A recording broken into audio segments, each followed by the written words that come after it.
کو بتاؤں، نماز ایک لذت والا کام ہے، نماز ایک ذوق والا کام ہے۔ پتہ ہے بہت سارے لوگ بے چین کیوں ہیں؟ نماز وجود کی ضرورت ہے۔ جب لوگ نماز نہیں نہ پڑھتے، اللہ تعالیٰ نے وجود کے اندر روٹی کی خواہش رکھی ہے، پانی کی خواہش رکھی ہے، نیند کی خواہش رکھی ہے، تو جس کو رب نے پیدا کیا اس کے وجود میں عبادت کی جگہ بھی رکھی ہے۔ تو جب ہم سویرے اٹھ کے نماز نہیں نہ پڑھتے، اس کا مطلب یہ ہے کہ پھر ہمارا دن صحیح روشن نہیں ہوتا۔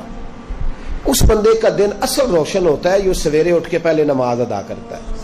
ظہر کا وقت آیا پھر نماز پڑھے، عصر کا وقت آیا، اور میرے نبی پاک علیہ السلام نے فرمایا الصلاۃ عماد الدین، نماز دین کا ستون ہے۔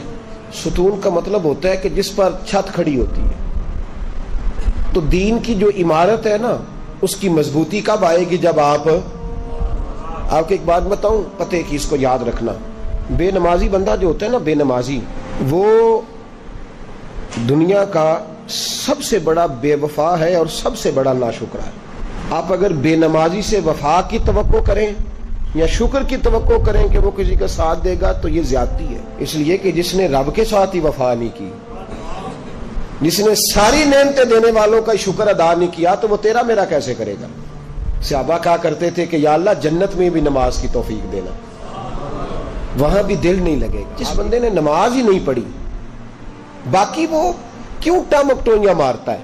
اصل روٹی ہے، روٹی ایک بندہ کھاتا نہیں، وہ سلاد بھی کھایا جاتا ہے، پانی بھی پیے جاتا ہے، چٹنی بھی استعمال کرتا ہے، تو روٹی کھا نہیں رہا، تو اس کو کوئی بندہ بھی کھانا نہیں کہے گا، کہے گا اس نے تو بس ایسے ہی۔ تو نماز معراج کا تحفہ ہے، اور دیکھو یار اس کی عظمت کو سمجھو، یہ وہ تحفہ ہے جو اللہ نے بھیجا ہے، اور آج تک مومن سمجھ ہی نہیں سکا کہ تحفہ اللہ نے بھیجا کس کے؟ نبی پاک کے ہاتھ۔ یہ چھوٹی بات ہے؟ وہ جعلی پیر، وہ لفنگا جو لوگوں کو کہتا ہے کہ نماز کوئی نہیں، ہم دل کی پڑھتے ہیں، اس بے حیا کو یہ نہیں خبر کہ سب سے بڑی معرفت کا نام نماز ہے؟ اس لیے کہ یہ تو وہ والی معرفت ہے جو اللہ نے اپنے نبی کے ہاتھ بھیجی ہے۔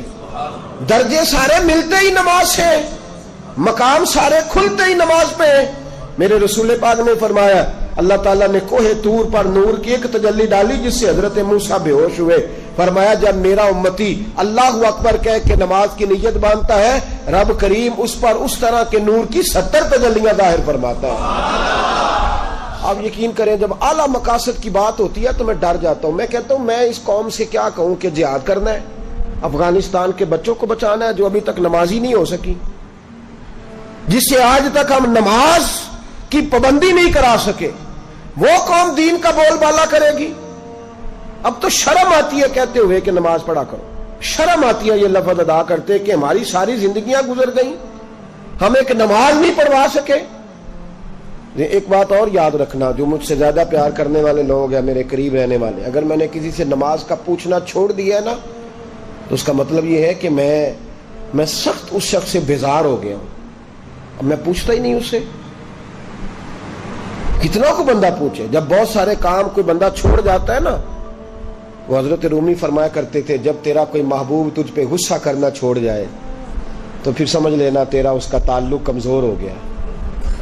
جب وہ تیرے اوپر جتنا زیادہ جلال کرتا ہے، اس کا مطلب ہے کہ اس کا تجھ سے پیار اتنا ہی زیادہ ہے، اور جس دن وہ کہہ جائے نا نہیں اس نے نہیں سمجھنا، وہ چپ کر جائے، تو اس دن سمجھ لے کہ تو ناکام ہو گیا، تو محبت میں ہار گیا، خدا را۔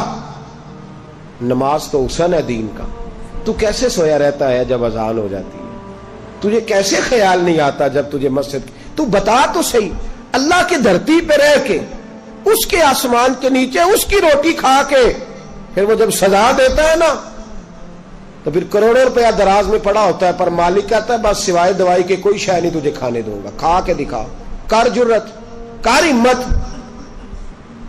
پھر اس وقت خیال آتا ہے، پھر لوگ اللہ تعالیٰ معاف کرے ہسپتال کے بیڈ پہ نجتے باندھ کے لیٹے ہوئے، کیا مطلب ہوا؟ جب تیرے پاس موقع تھا، جب تیرے پاس وقت تھا، تب تو نے کیوں نہیں پڑھی؟